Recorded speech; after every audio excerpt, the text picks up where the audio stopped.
Record. There we go. I get. Yep. Oh, the record? Has it been kicked? Normally it says it started, but it didn't say. Yeah, it's going. We're good. Well, okay. I guess welcome to episode wow, I feel like a real rank amateur here. This is going to be great.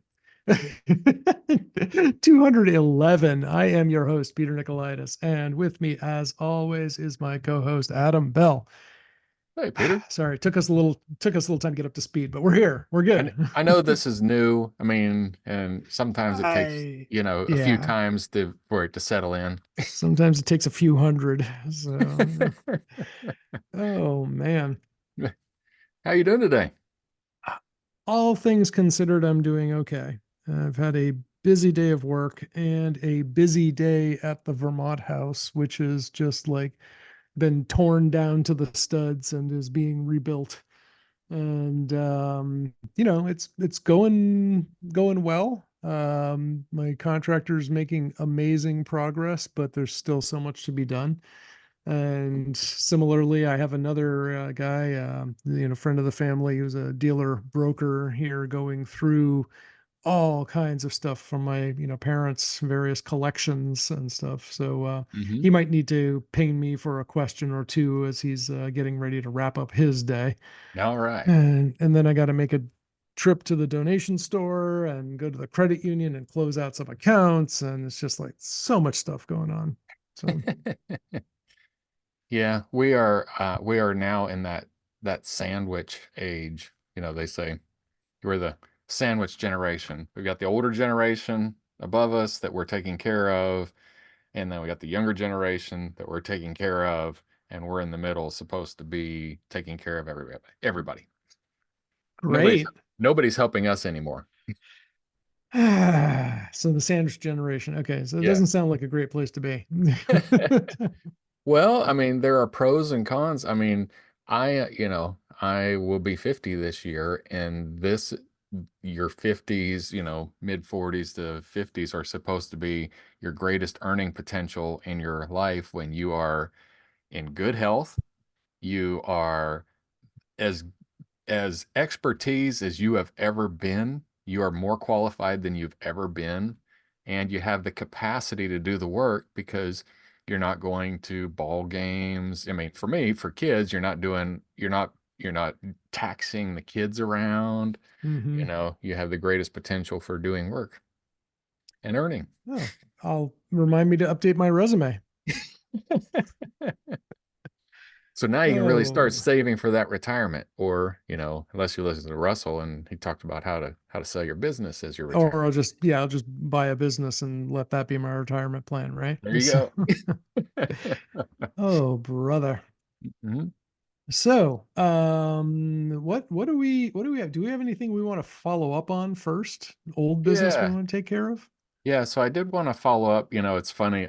It it just so happened that I talked to another business owner this week, and I mean, I had been introduced to him months ago, and we've been kicking down the road coffee, just getting together. He's starting a new business, and he's a wealth coach, and all that. But before, he ran a software company, and I was talking to him about, how he sold it and everything else. And so it's kind of funny. I had a conversation about M&A last week, and I had a conversation about M&A this week. So I feel really informed. But one of the things that we didn't talk about, which is a common practice with a company that's merging, like buying another one, where they're like buying the majority percentage, but they're not buying it completely.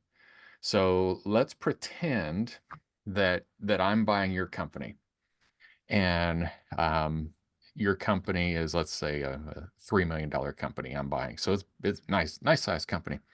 So I'm, a $300 million company, so tiny. So 1%. I buy your company, but I say, Peter, I need you to continue to work with me for the next, 3 or 4 years. you're going to retain 45% of your company. I'm going to maintain ownership. And obviously now I'm in charge. And you agree. You're like, fantastic. How much am I going to get paid? Yeah, I'm going to pay you $3 million. I mean, let's just pretend that it's a 1 year or one times total revenue. I pay you $3 million. Well, you have to pay taxes. Well, oh, hold on. Let me change a little bit. Let me say that I'm going to pay you 3 million, but I'm going to pay you 1.5 in cash, and I'm going to pay you 1.5 in stock because I'm going to sell this $300 million company for a Mm-hmm. Of billion dollars. You want to be part of that, right? I mean, I course can, I do. yeah, I mean, we can double your 1.5, if not triple or quadruple it. If we sell it for the $1 billion like I have planned, you should get another 3 or 4 million out of it instead of just, a little measly 3 million. Sure. Where Sure. do I sign? Where do you sign? So, all right. So we've agreed this is a good deal. Um, and then after ownership comes back, we've bought your company and you take a look at the books, and now you have to pay taxes on $3 million. You didn't Mm-hmm. know that, did you? You only got, Well, I kind of you kind of did knew that. in this, but I was playing along. Yeah, Yeah. yeah. So you have to pay taxes on 3 million, even though you only got 1.5 and then 1.5 as stock options. So you Mm-hmm. got to pay the taxes on the whole 3 million. And like, oh Mm-hmm. man, that sucks. Like, but all right, at least I don't have to pay, I won't have to pay on that down the road because I've already paid for it. So okay. Like it's okay. The picture still looks good at this point. Okay.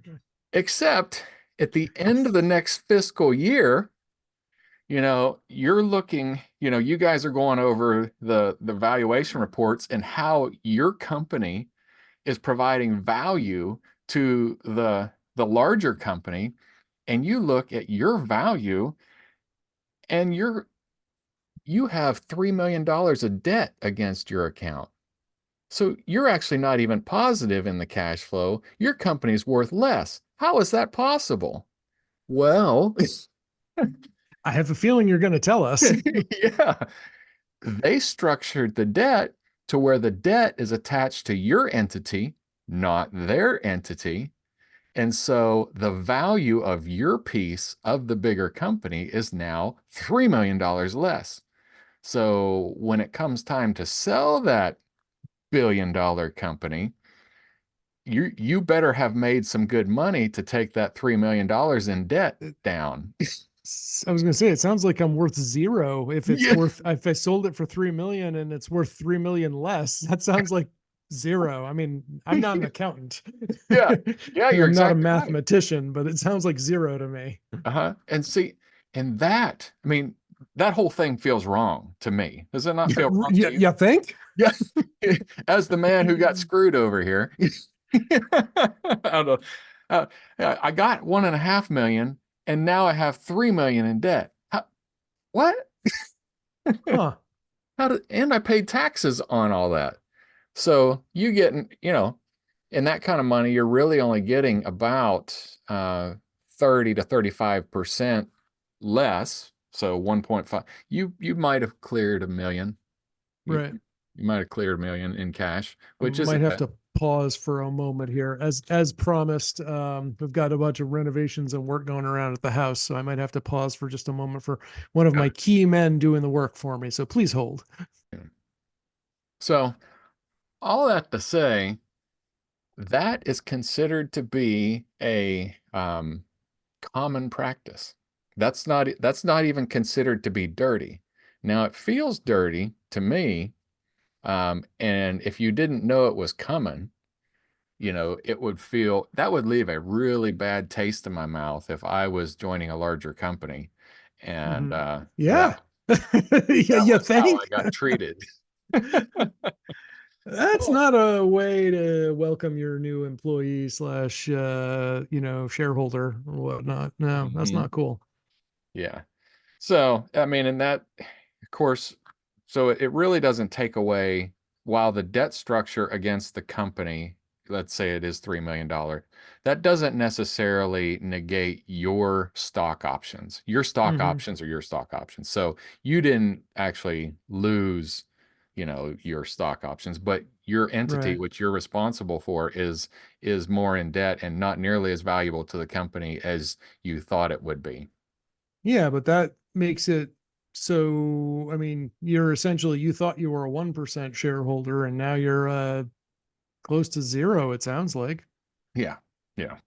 So, Well, yeah, that's business. that was great, great, awesome, awesome. So, note to self: make sure you examine those terms and conditions when you go to get acquired. Oh my goodness! Yeah. Have your lawyer look over it. Have your accountant look over it. Have your Hmm. dog look over it. Uh, Well, and the other part of that is, especially when you're selling to a bigger company and they're planning on selling to a yet bigger company, they have plans for when they're going to sell that, but there are a lot of mhm. factors that are involved. Sure. I mean, Oh yeah. they could have lawsuits, they could have simple downturn in economy, changes in economy, change in management. I mean, all kinds of things could happen. So it is Yep. risky. Weigh your risk. And if I were going to do that from my risk averse self, I would have to consider whatever I got paid, that's all I'm ever going to get. And then everything else is going to be a bonus. So Yeah. Oh if man. you're a person who can just throw away $1.5 million and not think about it. I mean, yeah, I've got that in my back pocket. Ugh. Oh God, that hurts. But really, it was never yours to begin with. So Well, you're supposed to speaking sweat it. of, yeah, it was never yours to begin with, so you didn't lose anything because you didn't have it, right? Yeah. So speaking of old business, Old business. yes, let's talk about fixing things. And when I talk about fixing things, I mean repairing things. And Oh, I by thought you're repairing, yeah, fixing to go somewhere. I figured I was going to say yes, exactly. I'm repairing to fix something. No. So as we have talked about extensively on the podcast, when we talk about fitness and health, because you have to be fit and healthy to run a business or to, have a good life in our not so humble opinions. 2024, I've declared fitness bankruptcy. I'm starting over again, whether, all the way from the root canal all the way down to the meniscus, right? And Hey, somewhere in let's not say between bad those, words on this show. keep it PG. Keep it So somewhere PG. in between those, we have a rotator cuff repair. And as I mentioned, I think I mentioned offline to you, back in 2013, I had my right rotator cuff repaired from, Hmm. years of Aikido and, wear and tear. In 2016, I had my left rotator cuff repaired, same exact procedure, and everything's great. I made a full recovery. I'm doing full contact boxing, jujitsu, push-ups, etc., etc. Hmm. 2019, I'm demonstrating a technique in jujitsu. So I'm not sparring, not rolling, not like I'm lying down and I put myself into this vulnerable position so that my partner can figure out how it works. And this little teenager with no real proprioception or understanding of what his body is doing goes and full on applies the omoplata. If you want to look that up, I'll just let you. I'm sure there's copious YouTube versions of that, folks. You can look that up. Just omoplata jiu-jitsu. And he retore my rotator cuff. Thank you, So bro. it lasted for 6 years. It was great, and I knew immediately. It felt like it was ripped. Saw my doctor a few months later, and he said, "No, it's not torn." He just, tested it, push this, resist this. Nope, not torn. I'm like, okay, what do I do? Just, you got your physical therapy exercises from what from the first time. Yeah, just do those. Okay. So I do that. It doesn't get any better. 2020 comes around, COVID. I don't see a doctor until like 2022. Yeah. 2022, I see the doctor. It's still in pain. Feels like it was torn rotator cuff. He tests it. Push, resist. Nope, it's not torn. Wonderful. I go see a physical therapist, 2023. Shove, shove, shove, tug, tug, tug. Do all these exercises. Nope, it's not torn. I do all the exercises. It doesn't get any better. I see a new PCP, late 2023. No, wait, sorry, 2024, January. I see him. Nope, it's not torn. Okay, great. Then I realized that on my new insurance plan, I don't need a referral to go see a specialist. I book an orthopedic surgeon. He orders an MRI. Guess what? It's torn. So I've But been, I mean, in all fairness, if you ask a surgeon if you need surgery, he's going to say yes. yes, I knew that going in, but I also wanted someone to fix the darn thing. Well, that's true. And so, but he ordered an MRI and they put the contrast dye in. And the way it Hmm. works is with the rotator cuff is supposed to essentially be a separation between two pockets in the shoulder. So Hmm. they inject dye into one of those pockets and immediately they see it bleeding over into the other pocket. Not You know, supposed to. there's a hole there. Yeah. Big surprise. So on Tuesday, Can it I'll be having it repaired for the second time. can it be repaired after so long? I guess it can. Yeah. Yeah. Why are there bubbles, balloons? Apparently I put up that's a Mac OS and Apple thing. I think it read it was, yeah, different. There are different gestures that show up on videos now that you can do by accident. And I always do them by accident and I can almost never do them on purpose. Is that a So setting? it's just built into Mac OS by default now. We just look like dummies. Oh You're man. pressing a button and you're just making me look like a dummy. I got you. Got you. Yeah, no, if your iOS or Mac OS video streaming apps support that, it's just built in, so you can do it in FaceTime. It's usually it's thumbs up, two thumbs up, bunny rabbit ears, or and of course when you want to do it, you can't do it. Yeah. Nothing. But if you do it right, you can make balloons, you can make a thumbs up emoji show up on the screen, you can do fireworks, you can do confetti, and except when you want to. so, so That's anyway, so yeah, Tuesday I'll be out for most of the week after a rotator cuff repair, and I'll be in a sling for 6 weeks. yay. And now that I've just barely started getting back into running, I won't be running for 6 weeks because no jostling, heavy impact kind of stuff for a Hmm. while. But my hope is that that's it, and I'm hoping that this will conclude. With the end of quarter 2, I will conclude. My hope, my year of repair. Yeah. Oh Well, I got my AARP invitation this week. yeah, Yeah. yep, yep. You can be a card carrying member if you like. They got some Yeah. good life insurance rates. Hmm. Well, and it's funny. So I just recently, well, yesterday, I was working and I was listening to the Hamilton soundtrack, Okay. and they're talking, he's talking about how old he is, and he's, in the slow part of his life. He was 47 when he was shot. Yeah, yeah. I mean, that of course the life expectancy back, late 1700s and 1800s was It's much lower. much lower. So late 40s was close to end of life, but I Yep. mean, you wouldn't I wouldn't think you would be slowing down to where you're, like almost dying at that point. I would think disease would get you and, you could die But from. who knows what kind of ailments and stuff they'd be suffering from though at That's that true. age too. Yeah, You know. nutrition and Yep. everything. Yep. How much calcium do you have in your diet? Huh? Yeah. I drink Oh, beer and I eat bread what and could possibly go wrong? yeah, I eat an orange to keep the scurvy away. That's right. They knew about that then. That's true. That's true. Oh Oh, man. so well, cool. Well, I hate that you're getting old, but I guess the alternative is, well, we're all getting old, so I was gonna say the alternative is what? I died early at 47. yeah. So, Yeah, I really want to. hmm. I'm good for a little while longer. I hope so.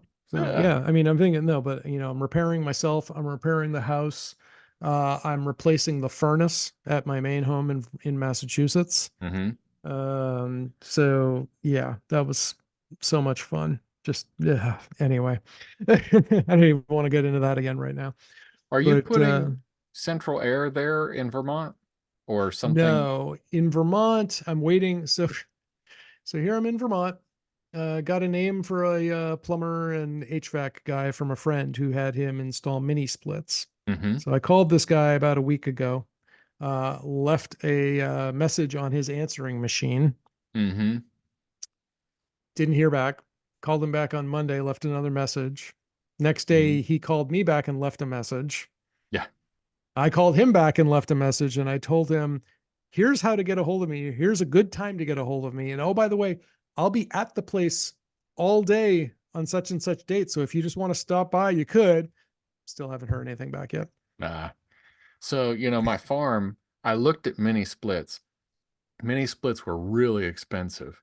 Mm-hmm. And so what I ended up doing was through the wall units, high efficiency through the wall units.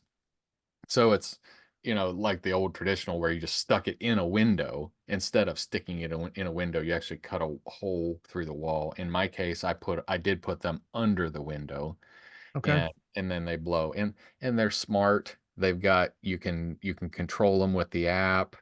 Yep. Um, Now, they are uh, are quieter. you aware? Does anybody make any that support HomeKit, Apple HomeKit out of the box? I haven't been able to find a single one. It seems like they all use their own proprietary stuff, and you need to buy some kind of third party app to enable HomeKit integration or, like a third party service. Yeah, the ones that I use, they don't do a word or HomeKit or, Yeah. they're their own thing. Yep. And so that's kind of disappointing, but yeah, Is what it is. yeah, is what it Yep. is. I wonder if there's like a third party controller that you could put in it to like override and do those things. Well, like I said, I found a third party app that claims to integrate with them. Mm-hmm. So you get it's like buying IFT or something like that. Mm-hmm. You get another third party app and that talks to HomeKit. So you get that. I guess it shows up. I forget what it's even called, but this third party app device shows up in your HomeKit, and you control that, which in turn controls the mini split. So I Mm-hmm. guess once it's set up, it's seamless, but it Mm-hmm. seems like a headache to have to go through that. But I really want that because the reason I'm looking at mini splits is I'm looking at going all solar here. Yeah. And so if we're gonna, if essentially electricity is going to be free, then I may as well just heat and cool with electricity. Well, So, yeah. Yeah, that you makes know, good sense. yeah, And I mean, you're looking at a longer investment too and yeah, it's a nicer investment than my barn dominium that I've got. right. Hundo barn. Yeah. Yep. I mean, metal siding, it's not as nice as, your nice place in the woods. Right. Oh man. So, So yeah. What else? well, cool. So, are you currently facing the woes of Dmarcs right now? Not currently. I went through that a long time ago.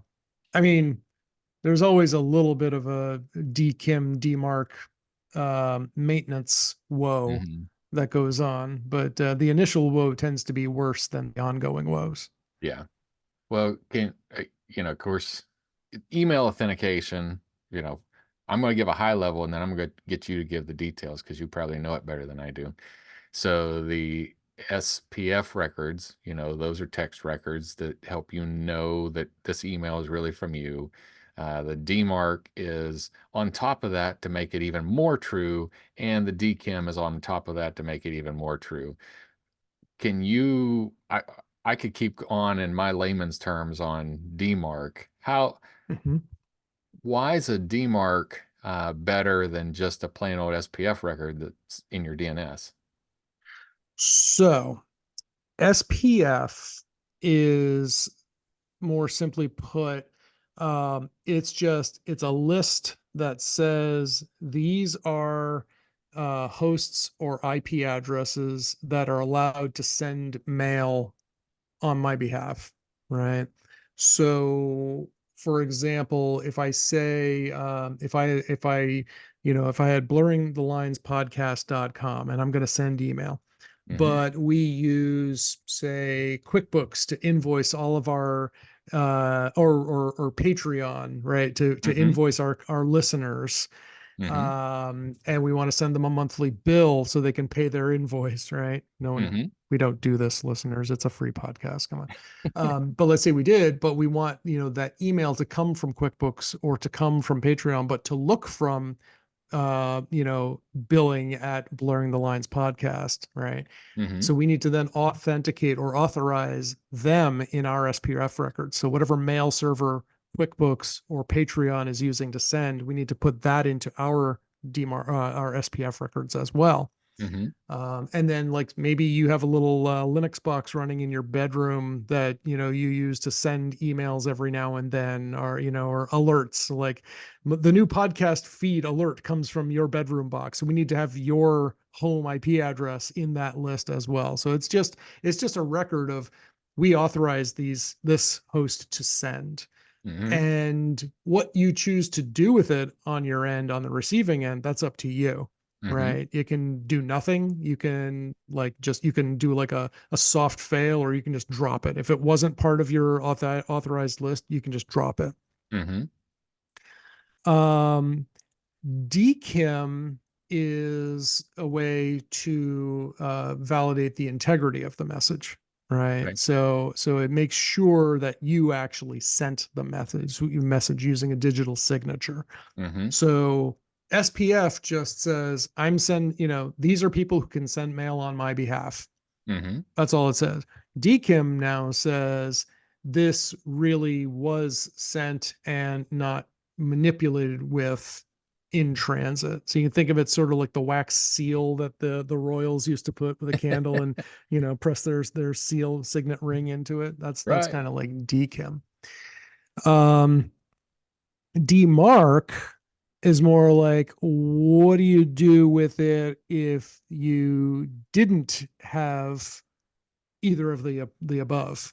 Mm-hmm. Like now, what are you supposed to do with those emails? And it gets a little Mm-hmm. more prescriptive than what SPF does. Mm-hmm. So you can say like, stick it into a review box for your postmaster to go through because they've got nothing better to do all day. Or you can just say, just delete it. It was unauthorized, right? Mm-hmm. But if you get that, you could also say though, like, let's send it to someone so we could see. So a more security conscious organization would want to know if someone was spoofing on their behalf, Mm-hmm. right? So if I'm sending emails as from my bedroom server from Blurring the Lines podcast, and you're like, what? Peter shouldn't be doing that. Block Yeah. those. You could say that. Mm-hmm. Or you could say, wait, Peter is absolutely authorized to send email from his bedroom Linux box. Let's just add him to our DMARC policies, for Mm-hmm. example. Does that help? Is that clear as Mm-hmm. mud? Yeah. Okay, The cool. thing that I just recently, well, Google and Yahoo are both adding DMARC requirements to them. Yes. So Yes, if they you try to send an are. email to Google and you don't have a DMARC, Yep. your email may get quarantined or it may get dropped altogether. Mm-hmm. So they're really pushing on that, and I agree with it. I don't have a problem with that. Yep. Um, Yep. so I use Keep, which is formerly Infusionsoft. So I send emails just like you described. So I Yep. have SPF records that says, I go into I've got all kinds of emails that come from Keep to my clients that are, you know, newsletters and updates and TBR invites based on a schedule and discovery calls and all these things. So Mm-hmm. it needs to go, but they just sent me notification that I needed to set up my DMARC for them to be able to send. And so, and I go through GoDaddy and I build my records. But one of the things that it asked in the keep side of things was what to do with those mail or what to do with them. And it said none, quarantine, or drop. Those were my only three choices. So I chose Mm-hmm. none.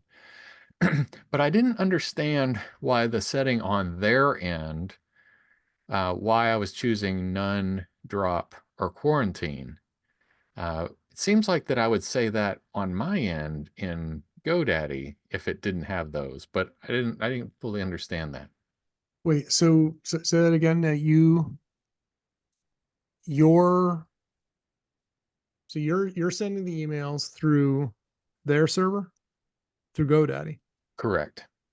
Well, no, no, no. I'm sending the in Keep sends their mail directly. Keep is sending the messages. Hmm. But at GoDaddy, that's where you maintain your Dmarc records. Yes, because that's my domain registrar. Okay, so That's where my DNS lives. right. So wherever you maintain the Dmarc records, that's where you're telling whatever to do, what to do with those, With what the D. actions to take. Okay. Right. So that's what Mhm. controls it. Because you're saying like, this was not authorized. I want to know about it. And Hmm. again, that's like for me, for my personal domain, for like Nikolaidis.com, honestly, I don't pay a lot of attention if someone's trying to spoof it. I mean, I'm curious, Hmm. right? But if I was, say, chase.com and Yeah. someone's spoofing my emails, I want to be all over that. Yeah. Right. So, Because now I've got to go in while I'm already dirty. I've got to go in. I've got to update my Sublime DMARC yep. records because I need to get those in there anyway. Because Yep. I don't want my mail Yeah. drops. No, we went through that a long time ago. It was like last year. We had emails bouncing left and right. And this is one of the reasons that I was all too happy to get out of the email hosting business. So, Yeah. it's just not fun. Hmm. And I mean, it's so much work. And the only thing that's worse than hosting your own email is hosting your own Exchange email. Do you remember though the first time you set up a mail server? Wasn't that so Yeah, cool? Yeah. it was amazing. Do you remember the first time your mail server got hacked or you learned what an open relay was because you were running one? Yeah, I never had my email hacked. I did experience Open Relay. I did experience hack attempts, which were causing a denial of service. I mean, it wasn't a denial of service attack. It was just they were trying and my server couldn't keep up with all the no's. Yeah. So it Woof. was really cool though. The first time you could just, yeah, I mean, and I could see a queue and everything. I could see an email come in and an email go Yeah. out, and that Oh was yeah. that was No, it really was amazing. I ran so many in the 90s and early 2000s. I ran so many different mail servers, ran SendMail, Postfix, briefly Exim, Exchange, and there were all these little small business alternative, cool. SMTP and IMAP offerings, or SMTP and POP first, and then IMAP Hmm. became more popular. Oh, I ran Novell, GroupWise. We ran the Pegasus mail server because Pegasus not only was an email client, there was also a server component. Hmm.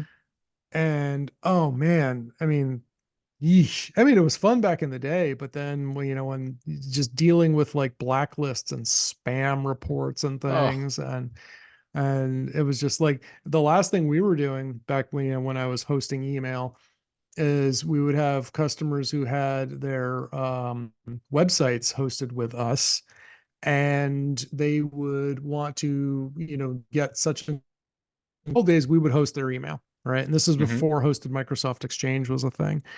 But then Gmail came along, and people were like, I just want to use Gmail. And we're like, okay, fine. You know what, we'll just forward all your email to your Gmail address. That's Hmm. fine, that's great, because that way I don't have to worry about my server running out of disk space and Yeah. like whatever.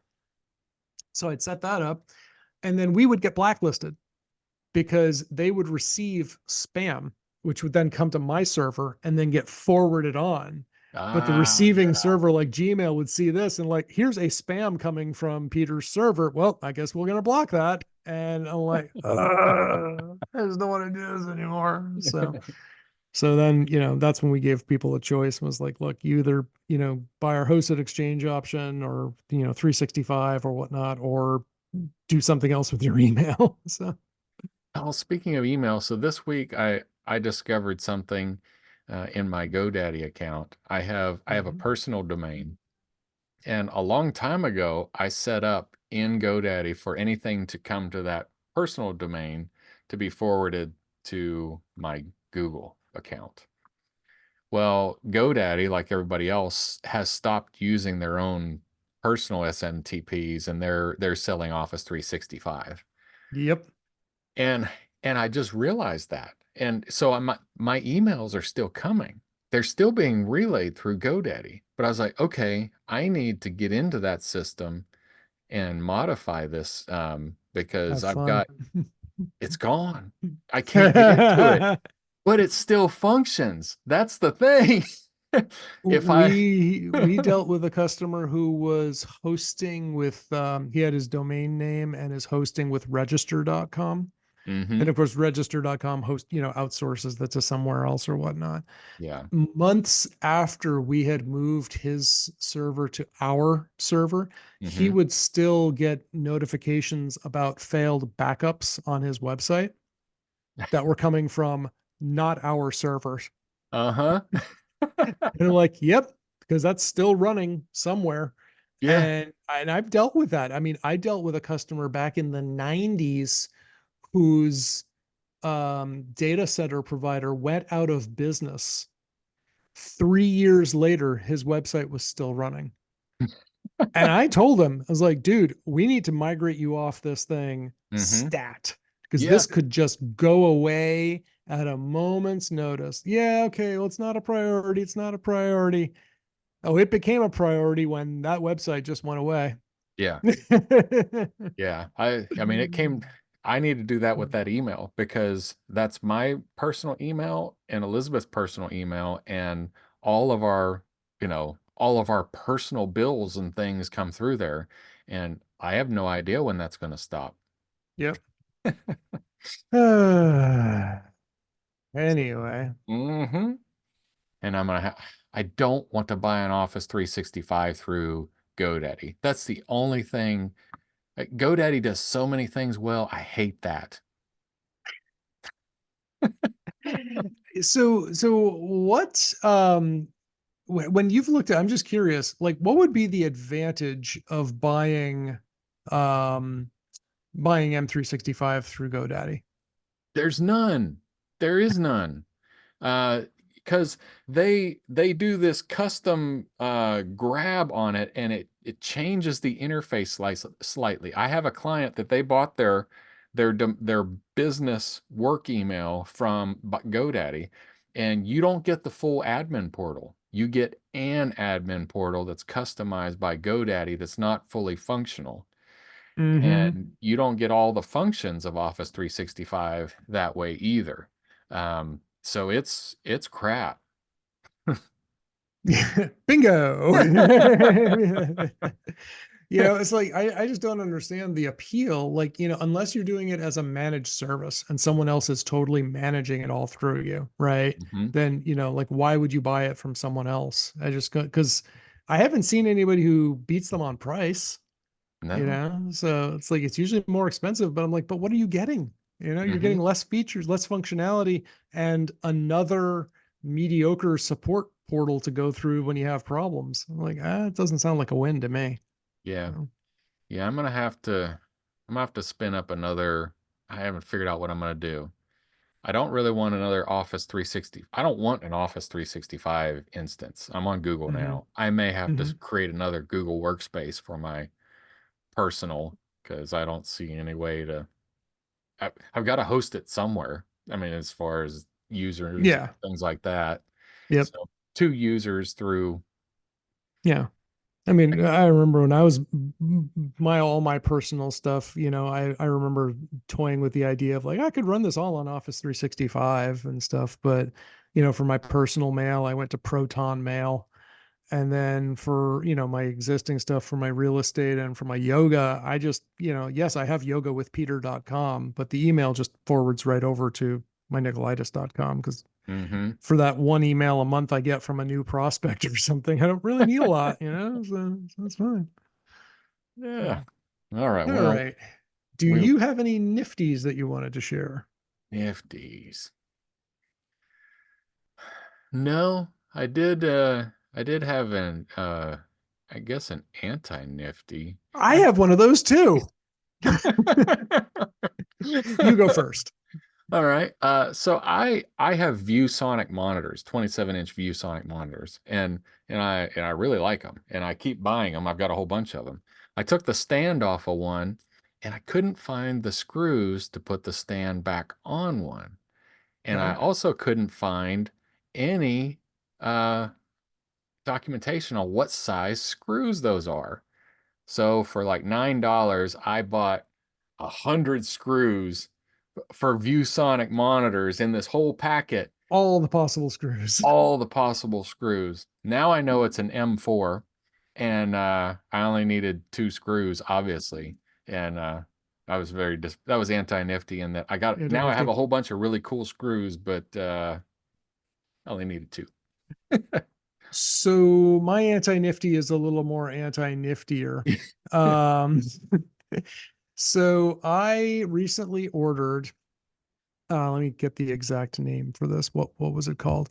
A 15-watt wireless charging monitor stand magnetic laptop phone holder for MagSafe iPhone 14, 13, 12 foldable monitor side mount bracket. All right. With that description, do you know what it is? I think it's going to hold your phone as a camera on your computer or monitor. That's the idea. Yes. Okay. So you may recall when Apple was it, I think two WWDCs ago or two, a few like a year or so ago, Craig Federighi announced that you could use your iPhone as your camera for FaceTime, as your Okay. FaceTime camera. Okay. And he even showed a Belkin, I believe, that was made to mount the camera on top of your monitor or your laptop, Mm-hmm. right? Now, at the time, I was holding off buying a new MacBook because I wanted better than a 720p camera.